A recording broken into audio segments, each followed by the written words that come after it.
galera, tudo bem? Muito bom ter você aqui com a gente. Nós estamos aqui para mais um episódio do Crosscast. E como todos os anos, a nossa conferência, esse aqui é o Crosscast da Conferência Flechas. Meu nome é Matheus, sou pastor de jovens e adolescentes. Eu estou aqui com Richard Guerra. Olá, Muito olá obrigado. Turma, alegria. Isso aí, muito obrigado pela sua presença. Você já vai se apresentar, mas antes quero só contar para a galera como eu te conheci. Nós estávamos num encontro do GKPN em Belo Horizonte, acho que 2018, 2017, e eu fui em uma oficina sobre criatividade, e me marcou muito, assim, eu lembro que eu ganhei um livro, acho que o Desconforme, enfim, o Descomplixe, e eu fui para casa com aquele livro e falei, cara, que legal, a gente tem um cara falando de uma forma muito criativa, em meios que muitos cristãos não entram. E esse ano, quando a gente foi pensar na temática da conferência, natureza, e a gente está falando dessa dinâmica de natureza criativa de Deus, eu lembrei de você. Eu falei, cara, o Richard tem que vir tomar a Deixei uma boa lembrança, Deixou uma boa pré-pandemia. Pré-pandemia, é verdade. E eu falei, cara, o Richard tem que vir, porque ele fala sobre criatividade. Na minha leitura, né? Não te conheço a fundo, mas, cara, é o que ele fala, o que ele escreve, o que ele desenha. E vai ser bem legal ter ele aqui com a gente. Então, mais uma vez, obrigado. Eu que agradeço o convite. Pela sua disponibilidade. Mas antes eu queria que você contasse um pouquinho da sua história, para a galera que não te conhece, o nosso público que está assistindo, enfim, outras pessoas que podem nos acompanhar pela internet, contar um pouquinho da sua história de vida, como que você se descobriu um cara criativo, enfim, contar um pouquinho. Bom, se quiser puxar o microfone um pouquinho. História é longa, né? Vamos tentar fazer um recorte aqui para o tema, né? Eu tive a minha primeira experiência com Jesus aos 6 anos de idade. Eu nasci num lar que não era cristão, né? Meu pai não era evangélico, minha mãe era desviada. Quem me levou para a igreja foram as minhas tias. Então, numa escola bíblica de férias, eu tive meu primeiro contato com o evangelho, ali eu aceitei Jesus e comecei a me envolver com as coisas de Deus. Legal. Eu sempre fui uma pessoa muito precoce. Eu aprendi a ler com 3 anos de idade, então comecei muito cedo a ler. E eu aprendi a ler lendo história em quadrinho. Que legal. Então, a paixão começou muito cedo, com a literatura e com a arte sequencial. Né? Mas eu tive que fazer uma curva, né? Eu fiz química, né? Minha formação é química. Né? Eu fiz o curso técnico de Química Industrial no Cefet, depois eu fui para a Federal de Minas Gerais, fiz uma licenciatura, depois eu fiz uma pós na USP, em organismos marinhos, mas, paralelamente, sempre muito envolvido com a igreja, né, no trabalho com jovens e tal. E, na fase da faculdade, né, eu dei uma esfriada muito grande. Né? Isso me marcou muito, assim, quando eu voltei, né? Como que um ambiente universitário ele pode ser perigoso se você não se preparar adequadamente para ele. E comecei a estudar teologia, né? Tenho uma pós, estou fazendo meu 2º mestrado, 2 mestrados, a luta. Eu imagino, eu parei o meu agora, sei bem. E aí, há uns 12 anos atrás, eu me tornei um pastor integral na Igreja Batista da Lagoinha. Lá eu atuava junto com o pastor Lucinho, na juventude, e aí ali eu tive a oportunidade de me dedicar um pouco mais à escrita, à história em quadrinho, né, dedicar esse material. Foi quando, então, eu comecei a escrever o Eclesiástico, que é esse material aqui, né? Legal. Que era sempre aquela ideia. Eu queria fazer uma história em quadrinho, no estilo mangá, mas com um pano de fundo cristão. Então, como aliar essas coisas? Aí escolhi o tema da batalha espiritual. Que tem tudo a ver com mangá, né? O que é mangá, para quem não conhece? É uma história em quadrinho no estilo japonês. Assisti bastante. Talvez o pessoal nunca leu um mangá, mas já viu um anime, que são os desenhos animados inspirados. O Naruto da geralmente, vida, né? A maioria deles são derivações de revistas em quadrinhos japoneses. Você citou o Naruto aí, eu sou mais da época do Cavaleiro do Zodíaco, né? Minha infância também. Sou mais old school, né? Mas hoje tem de tudo, né? O brasileiro hoje que consome quadrinhos, 75% é japonês. Quadrinho japonês. Sim. Né? Então, se você vai numa livraria, na parte de quadrinho, você vai ver que existem quilômetros de estande com material japonês e um trechinho com o resto tudo que existe. Né? Então, comecei com o Eclesiástico e a editora que publica o Eclesiástico começou uma parceria com a Maurício de Souza Produções. Legal. E aí me convidou para fazer o material da Turma da Mônica. Que legal. Que aí realmente foi uma experiência muito grande. Que foi esse primeiro material? Esses dois aqui, né? o 1 e o 2, da Turma da Mônica. Né? Fiz lá com a equipe do Maurício de Souza. Depois fizemos até um jogo de tabuleiro, que está aqui. Que legal. E, paralelamente, continuei escrevendo livro. Né? Eu tenho 74 livros publicados. Nossa. Né? Então, muita coisa. Hoje eu cuido da editora da igreja, então eu edito muito livro legal. também. Né? E a gente sabe que a juventude está numa constante transformação em intervalos cada vez menores de tempo. Sim. E nós, como igreja, temos que estar muito antenados para eles não serem roubados por esse tipo de mídia. Né? Uma coisa que eu gosto muito, é um assunto que eu gosto muito. No mestrado eu estava estudando sobre isso, que é essa dinâmica de contextualização da igreja, ou da liturgia. Esse desafio de não contextualizar princípios, porque eles são imutáveis, que a Bíblia é imutável, né? A palavra, os valores do reino, mas a liturgia, a maneira, o formato, as ferramentas. E quando eu estava lendo o manual da Cristão na Cultura Pop, né? Que é esse livro sobre a cultura, me veio justamente essa dinâmica. Inclusive, eu usei ele no meu mestrado em partes do trabalho, mas justamente nessa... Você citou na dissertação? Ainda não está pronta, mas ajuda muito lá no currículo Lattes. Citei porque é justamente essa dinâmica de como eu posso, como cristão, eu estou na cultura, né? A gente vive aqui, não tem como, mas como eu posso contextualizar a mensagem? Então, eu posso ter uma devocional da Turma da Mônica. Talvez isso, anos atrás, era impensável. Né? Se a gente pensar 10, 15 anos atrás, isso 20 anos atrás, não, imagina. Mas é possível. A gente contextualizou a mensagem para algo da cultura que já existia, que tem uma familiarização muito grande. As famílias, elas veem isso. Cara, todo mundo conhece a Turma da Mônica. Eu tenho uma devocional que está levando a mensagem. Né? Então, isso eu acho muito importante nessa dinâmica, e eu vejo isso muito na sua caminhada. Como que foi esse processo de se perceber criativo e conseguir conectar a mensagem de Cristo, o Evangelho, com a cultura? Porque esse é um desafio das igrejas. Então, a gente brinca, né? A parede preta, o que são as luzes, tudo são contextualizações. Mas aí, quando a gente vem para a mensagem, os desafios são muito maiores. Né? Como que você foi se percebendo essa pessoa criativa e transbordando isso no meio da cultura, levando a mensagem? Como que foi isso? Durante 20 anos, eu fui professor de ensino médio, de química. Já tinha que ser criativo. Né? Física e matemática. Então, eu convivi intensamente com o público adolescente durante 20 anos. Né? E eu trabalhava no ambiente de sala de aula, não no universitário, que eu também fui professor de faculdade, eu também fui diretor de faculdade de química, né? Mas o ambiente do ensino médio, que é aquele aluno ali de 15 a 17 anos, que é a reta final da adolescência, né? E quando ali a pessoa está começando a chegar na juventude, aquilo ali exigia muito de mim, né? No sentido de que eu tinha na minha mão uma disciplina árida, pouco atraente, né? Muitos olhavam aqui e falavam assim, para que eu vou querer isso se meu sonho é ser advogado, é ser um historiador? Eu confesso que fui uma dessas pessoas. Você foi, né? Quem não foi? Quem nunca, né? Eu fiz direito antes de fazer teologia, então, na minha cabeça, assim, química e física era um negócio então, assim, eu me desdobrava, né? Buscava ser assim, o melhor professor possível para os meus alunos. Isso, obviamente, que ajudou muito na parte da criatividade e na parte de entender a cabeça do adolescente. Perfeito. Né? Não a cabeça do adolescente dos anos 2000 a 2020.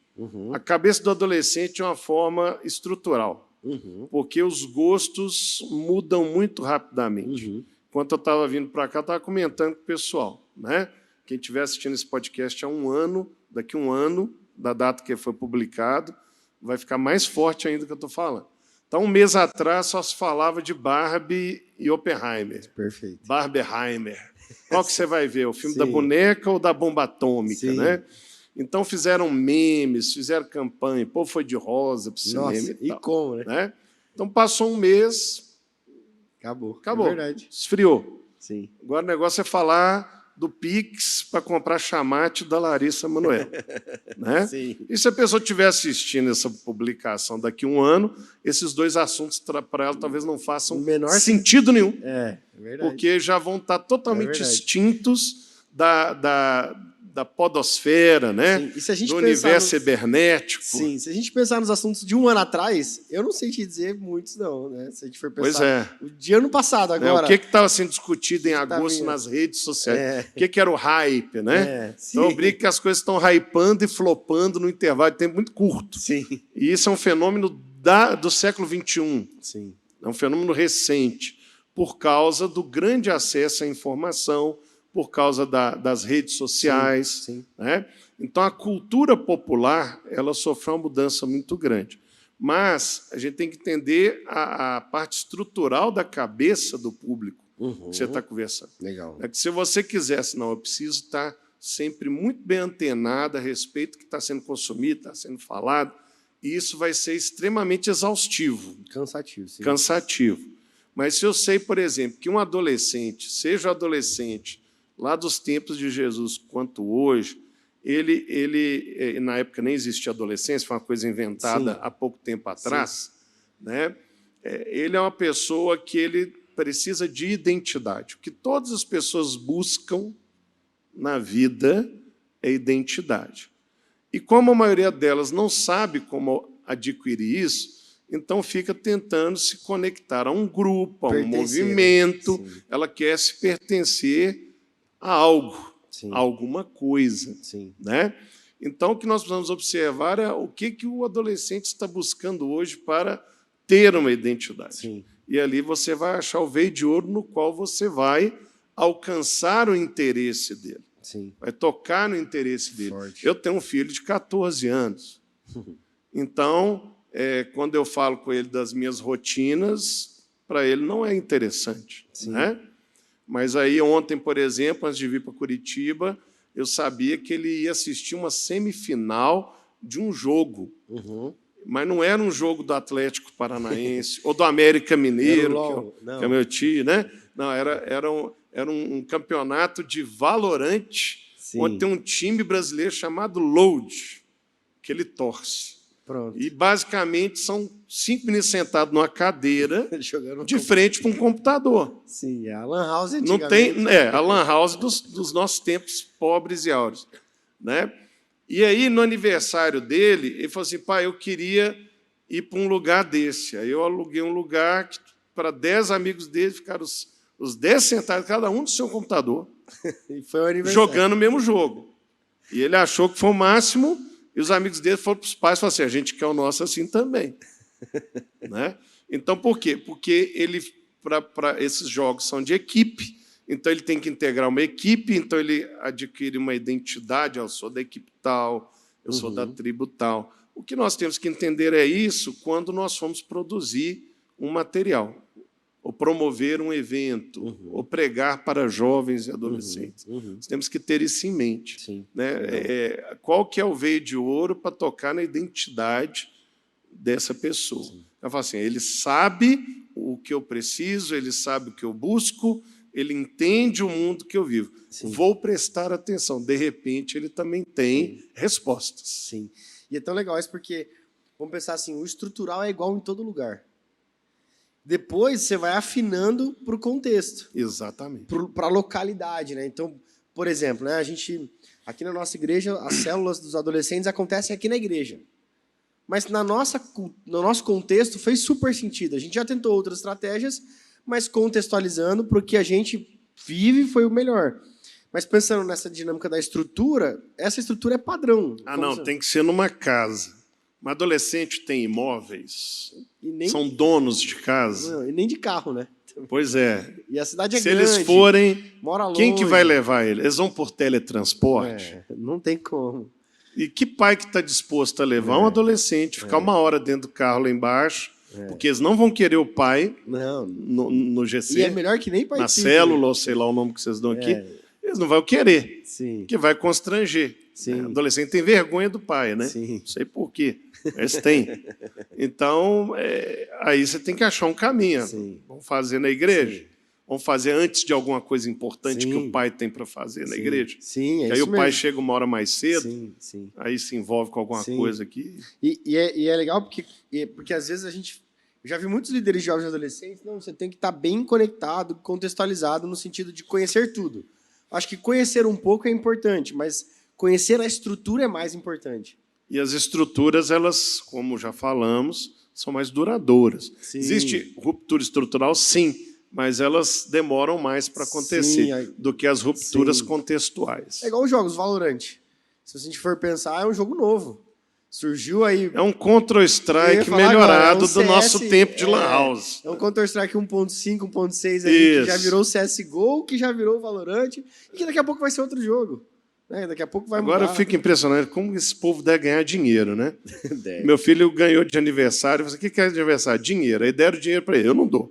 Né? Aí, já paga bastante coisa. Aí ele falou assim, pai, eu preciso comprar um negócio aqui. Aí me deu o dinheiro e pediu para fazer o Pix. Eu disse, o que você está comprando? Não, estou comprando uma faca. Você está louco, menino? Não, mas é a faca do jogo. Sei.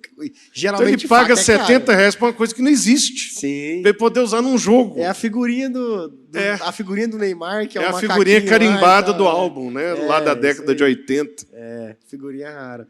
Que loucura. A estrutura é a mesma, mas o contexto muda. E eu acho que isso não só para líder, mas para os pais também. Porque você está falando a sua experiência como pai. Às vezes a gente, atendendo pais... Estou com muita dificuldade, eu não consigo fazer o meu filho vir para a igreja, eu não consigo fazer ele se envolver em nada, ele não gosta da Bíblia, não gosta de nada. Mas como que eu, como pai, estou comunicando essa mensagem? Né? Como será que eu estou abordando o evangelho com ele? Se for só do jeito que eu acho que tem que ser, para ele vai ser um negócio chato. Eu não quero participar desse negócio aí que você está vivendo, porque para mim isso ainda é chato. Né? Eu não quero. Então, até como pais, isso é essencial. Né? Meu filho fez 14 anos, eu falei assim, agora já tem idade legal para trabalhar. Então você vai trabalhar. Ele ficou pálido, né? Aí eu levei ele no departamento de comunicação da igreja, porque ele gosta dessa área de design gráfico, de edição de vídeo. Falei assim, agora, uma vez por semana, você vai vir aqui, primeiro como voluntário, aí se você der um bom retorno, eles te contratam como estagiário. Está todo animado. Legal. Então... ele está ali fazendo o que ele gosta, no ambiente da igreja, pregando evangelho. Então, nós temos que ter essa sensibilidade. Não adianta você ter um bom conteúdo contextual, mas colocar ele num formato que não é a estrutura do que eles querem. Né?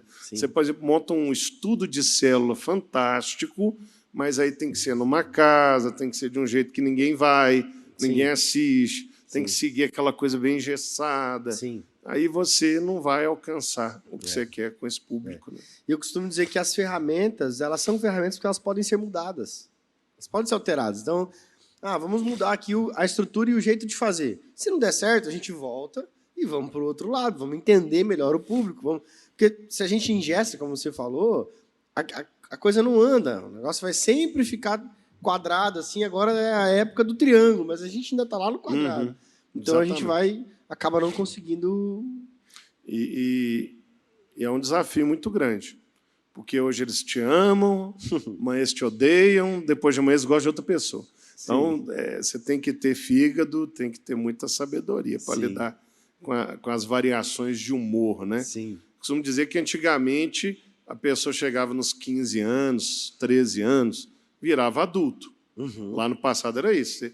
Você tinha que virar homem de um dia para o outro, trabalhar engraxar sapato, vender quindim na rua, encarar a vida. Né? Aí criaram a adolescência, que é esse troço que não é nem criança nem adulto. Depois criaram a pré-adolescência, que é pior ainda, que o cara não é nem criança nem adolescência. Depois criaram a pós-adolescência, que o cara deixou de ser adolescente, mas deixou de ser adolescente, mas ainda não virou jovem. E aí, por fim, criaram o jovem adulto. Então, a pessoa não quer ser adulta. Né? Está empurrando a vida adulta lá para os 50 anos. É isso que eu ia dizer. O jovem adulto já tem 35, 36, 37. Ninguém quer ser adulto. Né? A gente tem que ajudar esse povo a amadurecer mais rápido. E é tão engraçado isso que a gente estava falando esses dias com os pastores sobre os ministérios de juventude. Todos precisam ser transicionais. tem tempo para acabar o Ministério de Juventude. O cara tem uma certa idade, e agora? Agora vai para o culto da igreja, culto de adulto, viver a vida de adulto. E isso reflete até nisso, né? Essa dinâmica da sociedade. Por isso que eu acredito que entender a cultura é importante para ser a resposta certa. E para falar o idioma que alcança Sim. essa geração, Sim. que muda tão rápido. Sim, e nessa dinâmica, pensando em pais agora, né? Tem bastante pai que assiste a gente, líderes jovens, mas como filtrar o que o jovem assiste e lê? Porque a gente falou aqui, né? Cavaleiro do Zodíaco, Naruto. Como fazer um filtro? Porque a gente recebe muitas mensagens. Sai um filme novo, eu lembro na época do Pokémon, quando saiu o Pokémon. Um assunto que já acabou, né? Pokémon, tem gente que nem sabe do que se trata. Que saiu uma releitura coisa recentemente. De velho paia. Lembra quando saiu a realidade aumentada? Pokémon Go. Pokémon Go. Pokémon Go. Virou uma febre. E o que faz? Como é que faz? Como ajudar os pais a filtrarem isso? O que o filho está assistindo? Eu preciso assistir também? Não assisto? Como que nesse meio ambiente de uma cultura geek assim, eu posso ajudar esse pai a filtrar isso? O que eu vou falar talvez vai dar muita preguiça para alguns pais, né? Mas é muito mais fácil proibir do que ensinar. Sim. E o que o pai geralmente faz, porque é mais fácil, é só falar assim, você não pode isso, não pode aquilo, o que só vai aguçar mais a curiosidade e uma hora ele vai ter contato com aquela realidade. Sim. O meu filho de 7 anos falou assim, pai, eu sou o único menino da escola que não joga e não assiste Pokémon. Você falou aí. Sim. Eu falei assim, não, mas você deve se sentir muito privilegiado, né, filho? Que aí você tem todas as outras opções para assistir e tudo mais. Mas o que eu costumo fazer? Quando eu estou vendo que está uma coisa muito hypada, os meninos estão atrás, eu procuro assistir antes. Para ver assim, se aquilo ali dá para eles assistirem. Então, por exemplo, muitos desenhos animados hoje, censura livre, eles trazem uma série de ideologias que ferem a palavra de Deus, mas não ferem a censura. Né? Não vou ser mais específico, eu não quero ser preso. Enfim, eu assisto, se eu vejo que aquilo ali está ocupando 1% do filme, quer dizer, estão só cumprindo a cota para não perder esse público, né? Então, eu sei em que momento acontece, sento com o meu filho, vamos assistir. Aí, na hora que acontece, eu fico observando a reação dele. Sem não falar nada, você percebeu o que aconteceu ali? A maioria das vezes fala sim. Tem hora que ele fala não. Quando ele fala não, eu explico. Assim, aquilo ali foi feito com esse propósito, para tentar te vender essa ideia. Mas a Bíblia fala assim, que é o ensinar. Né? Então, você fala assim, você deixa seu filho jogar Valorant. É um jogo que tem violência, tem... Né? Faca. Isso. Compra faca. Tem que comprar faca. Comprar uma faca. Né? Mas aí você senta, ensina, olha, isso aqui é um jogo virtual, isso não representa a realidade, mas ajuda em estratégia, ele joga com amigos que são evangélicos. Né? Então, se você ficar proibindo tudo, uma hora vai vazar. Sim. Então, você tem que ensinar ele a ter pensamento crítico. Perfeito. Desenvolver na criança e no adolescente, não subestimar a inteligência deles. Eles terem um pensamento crítico. De, ao assistir, começar a observar assim, o que está por trás disso. Atrás desse desenho tem um roteirista, tem um diretor, tem um produtor, e cada um deles tem a sua cosmovisão. Sim. Eles vão querer vender o que eles acreditam. Né? Não tem como fugir dessa realidade. Né? Então, o que eu aconselho os pais é isso. Né? Estude, ensine, construa um pensamento crítico. Dá muito mais trabalho, mas você vai ter muito menos trabalho lá na frente. Isso para a igreja também, né? A gente estava conversando essa semana, nós temos o nosso currículo de escola bíblica aqui. Então, a gente tem um currículo para a galera de 13, um para de 14, 15, um para cada ano. E é uma construção, assim, um trilho, né? E nós estávamos revendo esse currículo, a gente falou, a gente precisa colocar mais apologética nesse currículo. Porque o menino de 13 anos, ele chega na escola, o professor já tem as suas ideologias e hoje está muito mais forte a forma como isso é colocado por eles. Não só os professores, mas os amigos. Né? Então, ele vai ser apresentado a ideologias muito mais cedo do que antes. Então, como igreja, nós também precisamos expor esse adolescente a esse pensamento crítico. E eu vou até um pouco mais além aqui. Lá nós publicamos um material para crianças e pré-adolescentes, para a escola dominical. Um chama Global Kids, é focado 7 a 9 anos, e o outro chama Link, que é de 10 a 12. Legal. Esse material, basicamente, é um estudo da Bíblia. Então, de 3 em 3 meses sai uma revista, ela tem quadrinho, ela é dinâmica, eu que faço os roteiros. Né? E aí, o menino de 7 a 10, ele estuda a Bíblia inteira em 3 anos. Aí, aos 10 anos, ele muda de classe, né? Vai para os pré-adolescentes. Aí ele estuda a Bíblia toda de novo, mais 3 anos. Aí o adolescente vai trabalhar a apologética. O que eu estou querendo dizer? Antes de trabalhar a apologética, a pessoa precisa ter um bom conhecimento de Gênesis e Apocalipse, o que a Bíblia fala. Então, é importante, dentro de um trilho de ensino de uma igreja, pegar ali desde a alfabetização até o início da adolescência e, pelo menos, esse menino lê a Bíblia inteira 2 vezes. Perfeito. Aí, quando ele chega na adolescência, ele vai pegar tudo isso que ele construiu e começar a construir as ferramentas apologéticas. É isso mesmo. Eu acho importante. Tem gente que trabalha apologética sem antes fazer essa construção. Aqui, a nossa igreja é a mesma coisa, só que o nosso é de 6 a 8 e de 9 a 12. De 9 a 12, a gente tem um ministério. A gente foi pegando, juntando coisas, né? Fomos juntando os embaixadores do rei, os escoteiros, várias coisas. A gente criou Guardiões do Reino. E Guardiões da Galáxia? Tipo isso. E é uma história que eles percorrem vários distritos, que é a Bíblia toda. Que legal. Então, eles passam por Sedendum, que é o distrito da sabedoria. Aí tem um vilão ali, que é a ignorância. Aí eles vai passando por... Muito legal. Aí tem os distritos, assim, e eles vão conquistando esses distritos, vão ganhando pontuação. Aí cada distrito Vou copiar tudo. Não, a ideia é essa. A gente compartilhar depois. Mas aí é bem legal, porque a história é justamente isso. Ele vai passando pela Bíblia toda na pré-adolescência e na adolescência também, porque na adolescência a gente trabalha esses currículos, copiando a vida de Jesus, que é o Ctrl+C, colando a vida de Jesus, Ctrl+V e por aí vai. Legal. Mas a pré-adolescência tem essa gamificação que ajuda ele a estudar. Nós estamos ainda bem atrás disso. Nós criamos uma equipe de super-heróis. Sim, legal. Que é o que pega hoje, né? Então, o Link é uma equipe, como se fosse uma Liga da Justiça, Vingadores. Só que os poderes deles estão associados ao nosso universo cristão. Legal. Então, tem um que é o intercessor. Então, o poder dele é a oração, é a visão aberta. Ele tem um óculos que ele vê o mundo espiritual e tal. Aí tem um outro que o poder dele é a palavra. Então, ele libera uma palavra, um versículo, e aquilo muda o contexto do ambiente. Né? A outra, o poder dela é a adoração. Então, através da voz, ela consegue voar e sair dos lugares. Aí tem o que é missionário, o poder dele é teletransporte. Então, ele consegue mudar de lugar e levar as pessoas. Então, quando vai tratar de missões, eu resolvi meu problema de deslocamento com esse personagem. Aí tem o que é inspirado nas células. Esse poder dela é se multiplicar. Então, ela se multiplica em vários e tal, né? Vamos copiar também. E tem, então, você que está ouvindo aí... E tem a outra que ela cresce, diminui. Então, eles são uma equipe, e aí a cada 3 meses tem uma história. Legal. Né? E aí eles vão correndo essa história e, paralelamente, vem o trecho da Bíblia. Cara, né, isso é fantástico. O nosso é o mundo de Parden, que é o mundo perfeito, que era governado pelo capitão Forten.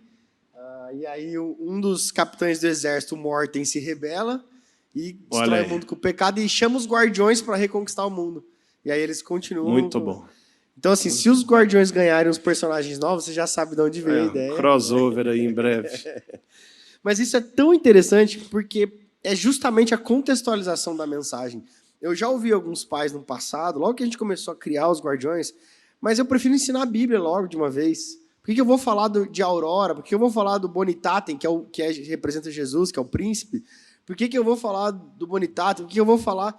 Se eu posso já falar de Jesus? Você veio para fazer. Já pensou se C.S. Lewis tivesse pensado nisso? Não ia existir as Crônicas de Nárnia.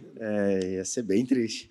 Mas aí a gente fala justamente isso. A gente fala, mas é o que a sociedade faz com o seu filho para ensinar ideologia de gênero. Para ensinar coisa errada. Para ensinar coisa errada. Ela não vai chegar para o adolescente e falar assim, assim que você deve se relacionar com pessoas.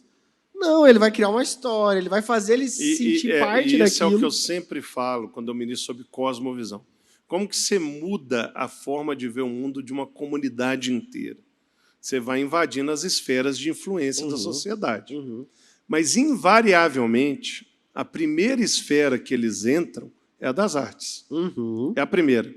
Ah, mas por que não entra pela política? Por que não entra pela economia? Por que não entra pela comunicação? Porque todas essas a pessoa vai ver de cara as suas intenções. E aí ela consegue se armar e se blindar. A mapeia é muito fácil ali. Muito fácil, a coisa é explícita. Sim. Nas artes, não. A música, uma história em quadrinho, um desenho animado, um filme, um livro, né? Ele traz todo um elemento romanceado. Mesmo um filme que é um documentário, sim. ele traz, na verdade, a lente do diretor do documentário. Sim. Né? Sim. Então, a arte é a porta de entrada para você mudar uma forma de ver o mundo.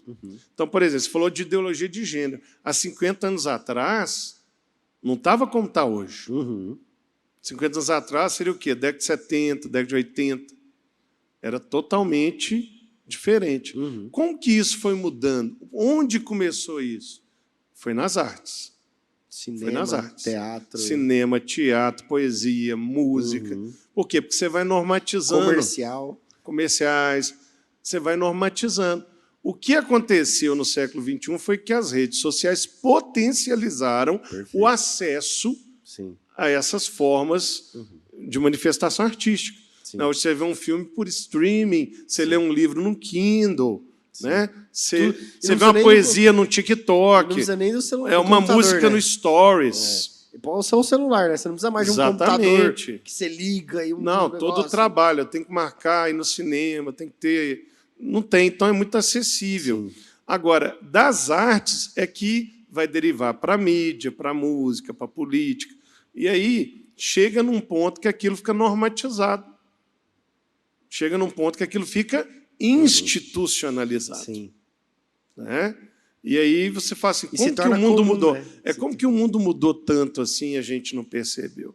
Porque a igreja abriu mão de ser influente. Ela não quer fazer esse caminho. Ela quer ficar na esfera da igreja. Do espiritual. E, no máximo, na tal da esfera da família. E, às vezes, do social também, né? Na esfera social... Eu acho que entra na família ali, que é essa dinâmica de vamos levantar a cesta básica, vamos ajudar mas é uma coisa assistencialista, né? Sim. Porque aí foge completamente do que Jesus queria.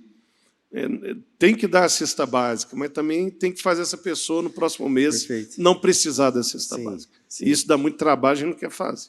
E o governo não interessa com isso. Né? Ele quer que tenha sempre a cesta para poder, na eleição, lembrar, olha, eu que te dou a cesta, se eu perder, você não vai ter cesta. Então, a igreja parece que ainda não se despertou, em sua grande maioria, para essa ferramenta poderosa, que é a esfera pela qual você muda uma comunidade inteira da forma de pensar. Jesus, ele pregava os sermões dele através de parábolas. Então, quer dizer, ele pegava a cultura da época dele e, dessa forma, ele tocava nas pessoas. E aí ele ficava um tempão falando, Sermão da Montanha são 3 capítulos, e no final as pessoas falam assim, mas ele ensina de uma forma diferente. Ele não fala como os mestres, os escribas, mas ele fala com autoridade. Como quem tem mas autoridade. Aí você vai ver, a última coisa que ele falou foi casas construídas na areia e na pedra. Por exemplo. É um cara jogando semente. É sal que as pessoas pisam. É a luz do lampião. Então, ele pegava os elementos da sua época, e criava uma conexão, uma identificação os termos com os seus ouvintes. Os termos que até os apóstolos que utilizavam, a gente estava vendo essas semanas passadas estudando sobre a natureza em 2 Pedro, o termo natureza ali que ele usa era um termo usado na cultura gnóstica da época. Então, na hora que ele fala aquele termo, todo mundo que estava ouvindo, cara, eu sei do que ele está falando. Chama a atenção. Né? Ele botava apelido nos discípulos. Hoje chama bullying, né? Botava apelido. Muito bom, muito bom. E a gente está nessa dinâmica de natureza, já caminhando para o final. Aqui do nosso... É rápido assim? Aqui? Aqui é para ficar com mais rápido que os áudios que eu recebo dos fiéis da minha igreja. São verdadeiros podcasts. Tem muito áudio comprido, né? Tem áudio que parece... Duas vezes não dá conta, né? Tu tá em duas vezes ali, ainda assim não vence. Mas é muito bom poder te ouvir nessa dinâmica de contextualização, de cultura pop, de ferramentas para o jovem, para o adolescente, para os pais também. Eu acho que esse filtro, a maneira como eu consigo filtrar do que assistir, do que ver, como conhecer a estrutura. Acho que, para mim, essa dinâmica de conhecer a estrutura elimina... A gente estava falando sobre isso exatamente há uns dias com os pais, só pais homens, né? Só pais mesmo, no sentido de paternidade, justamente sobre do que eu deixo meu filho fazer, o que ele pode, o que ele não pode. Você tem que pegar a Bíblia, sentar com ele, dentro do que é princípio inegociável e dentro do que a sua família entende como negociável, vamos dizer assim, né? E o que eu queria que você compartilhasse um pouco do processo desse último livro aqui, do Desconecte-se, que é o que a gente tem conversado bastante aqui com os nossos adolescentes, que é essa jornada de volta para a vida real. Deixei ele até separado aqui, porque foi o último que eu li. A gente até fez uma série de mensagens com o seu livro, do quão importante é para as famílias. Acho que tem duas questões aqui. A primeira é como eu trago essa dinâmica da tecnologia, a gente já falou um pouco sobre isso, mas principalmente como eu ajudo essa volta para a vida real. Eu achei muito legal, porque me surpreendeu quando eu comecei a ver o livro, que é esse caminho, né? Que eu achei fantástico, assim.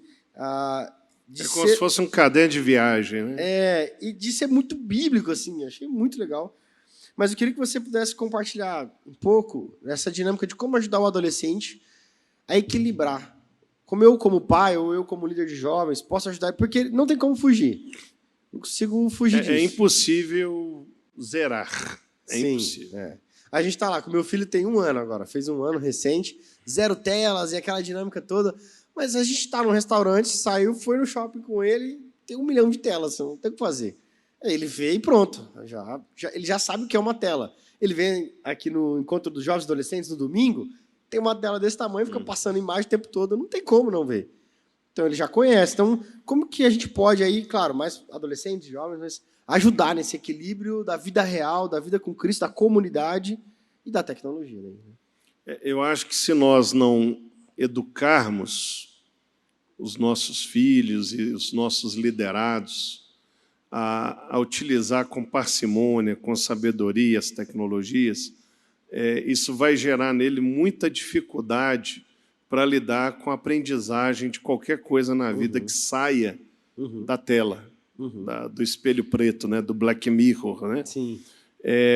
O contato prolongado com o celular, principalmente essas redes sociais de vídeo muito curto, vai desenvolvendo na pessoa uma incapacidade de concentração.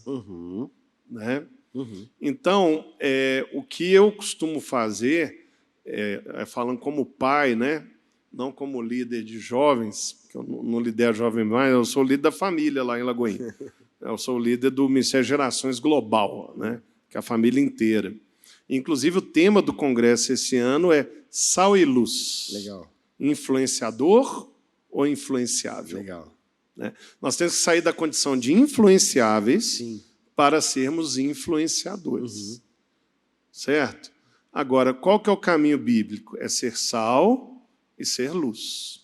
Né? Sim. Ser sal e ser luz. Legal. Eu vou pregar sobre isso hoje à noite, então não vou falar mais. Perfeito. Se você quiser ver hoje à noite. Se você está assistindo isso outro dia, essa pregação deve estar em algum lugar também. Vai estar disponível aqui disponível, também. Né? Enfim,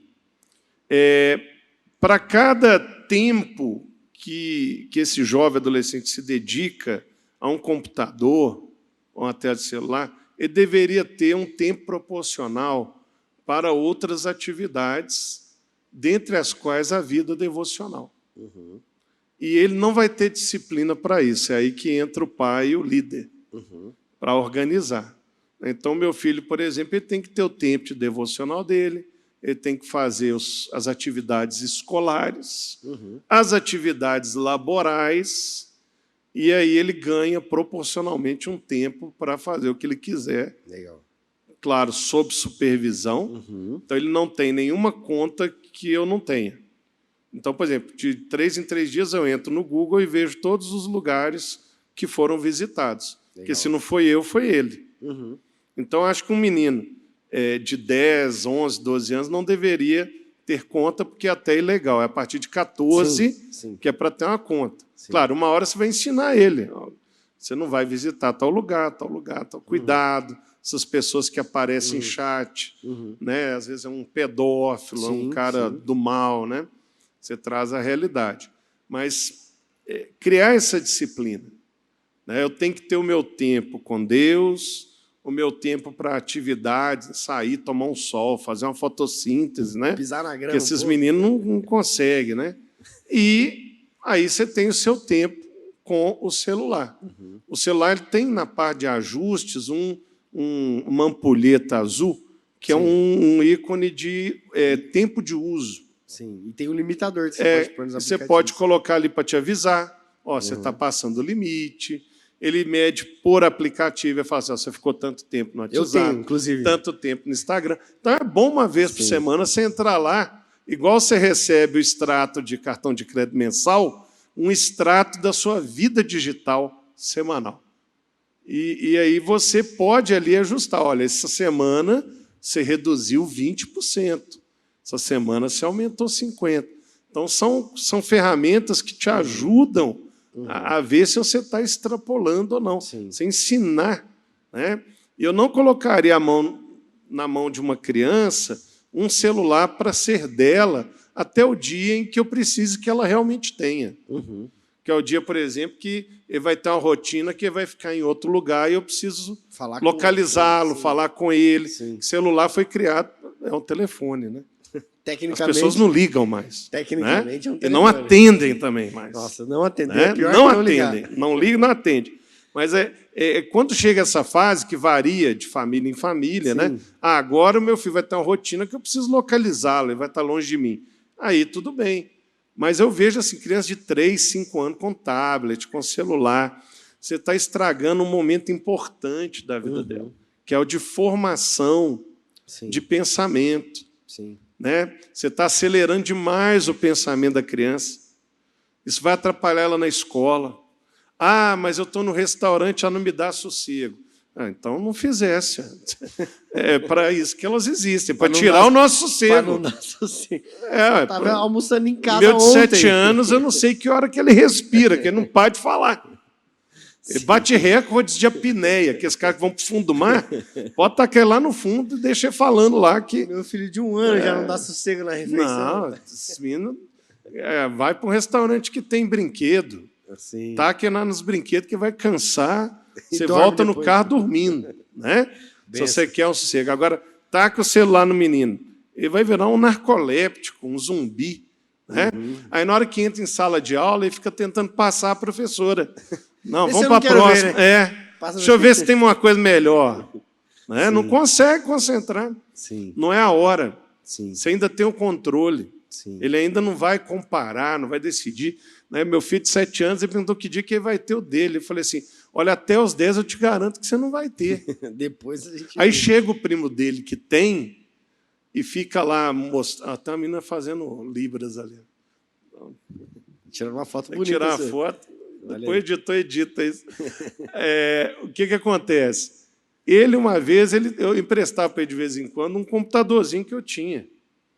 Aí um dia eu fui chamado na escola porque ele abaixou a calça e balançou a DRE dele para a professora. Entendedores entenderão. E aí, alguém perguntou o que é DRE, né? Eu não sei, se eu falar a palavra aqui, vão cortar lá no YouTube. Mas DRE deixa que é francês. Aí, eu falei assim, gente, mas quem que ensinou isso para ele? Lá em casa não faz isso. Lá em casa nós trocar de roupa, cada um, né? Aí eu falei assim, não, eu vi no TikTok. Eu falei assim, beleza, então nem isso aqui mais. Tirou.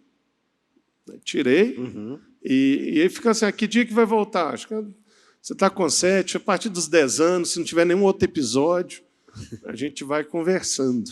Né? O outro, quando tinha 4 anos de idade, que tem 14 hoje, eu dei um tablet para ele e começou a entrar no YouTube. Aí eu fui e desliguei o Wi-Fi da casa para ele não ter acesso à internet. Eu baixei uns aplicativos educativos, chatíssimos para eles, né? E era só aquilo que tinha opção naquele tablet. E aí eu fui cuidar das minhas coisas no escritório. Aí meu celular toca, na hora que eu atendi o celular, tinha uma tarja azul no topo da tela. Eu nunca tinha visto aquilo na minha vida. Isso faz 10 anos, eu tinha 4, tem 14. Aí eu fui, depois que acabou a ligação, eu toquei na tarja e fui para a área de ajustes e falou que o meu pacote de dados estava sendo usado por um outro dispositivo. Ele tinha roteado... Ele roteou meu... 4 anos de idade. Ele roteou meu celular e acessou a internet pelo pacote de dados. Então, não subestime. Bom, acho que essa é a primeira dica, não subestime, né? Não subestime. A gente tá lá, a minha sobrinha tem 1 ano e meio, quase 2 anos, e o dedinho já... Nervoso. É perfeito, assim, né? Passa para cima, para o lado, vai para tudo quanto é lado. Então, acho que se bobear, você está tentando abrir seu celular, você grita para a esposa, amor, qual que é a minha senha? A menina de 3 anos, 4, 5, 8, 7. Pronto. Resolvido. Mas acho que equilíbrio seja a palavra-chave e Isso. algumas coisas precisam ser negociáveis, né? Exatamente. Precisam ser negociáveis. Não dá para... mas vamos negociando, daqui a pouco... Você tem a criança de 7 anos que está entrando no TikTok, sabe Deus o que ela está vendo e como que a gente resolve, né? Não, teve um dia que estava com meu sogro e minha sogra lá em casa, era a hora do almoço, era um domingo, então era um dia que o meu filho mais velho tinha autorização para ficar no computador jogando com os amigos, e aí chamei para almoçar. Ele falou assim, não, está no meio do jogo. E minha esposa não quer nem saber. Você está no meio do jogo, né? Que online não dá pause, né? Foi lá e desligou a internet. Então, em algum lugar do jogo, ele morreu, assim, caiu morto. Sim. Né? E ele foi chorando para a mesa e nunca mais falou, estou no meio do jogo. Sim. Mas quando dá a ordem, ele já se mata, cai morto, levanta Eu brinco com os adolescentes, nenhuma mãe, via de regra, sabe o que é online. Que online não dá pause. Né? Não dá pause online. Jogo online tem como parar. Não tem como parar. E eu falo para eles assim... Na Xbox, né, que dá pause. E minha mãe dizia, obediência tardia é desobediência. Então, se não foi na hora, já está em desobediência. Desobediência é pecado e fica ruim o negócio. Isso aí. A Matrix lá, ele morreu, igual no Matrix, quando desliga os caras. Sim, puxa ali e acabou. Mas, Richard, obrigado pela sua disposição. Para quem não sabe, eu vou dar um spoiler aqui, o Richard chegou do aeroporto e veio direto para cá. Tranquilo, tá cheio de polícia lá me esperando. Fiquei sabendo. Foi muito bem recebido. Foi bem recepcionado com muita segurança. Isso, né? Muita segurança. Mas, Richard, obrigado. Obrigado pelo papo, pela disposição. Se você não está acompanhando presencialmente, né, você está vendo esse podcast em outro momento, a mensagem dele vai estar nas nossas redes também. A gente vai deixar aqui na descrição do vídeo as suas redes também, acesso para os materiais também, para quem quiser ter acesso aos materiais online, todos estão disponíveis. Os da Mônica é editoralion.com, né, e os livros é thomasnelsonbrasil.com. Legal. Então, vai estar tudo disponível para você ter acesso, ferramentas. Mais uma vez, obrigado. Eu que agradeço a honra, o convite estar aqui, né? Muito bom mesmo. Deus abençoe você, vocês estão aqui conosco. Obrigado mais uma vez. Um beijo e até mais. Tchau.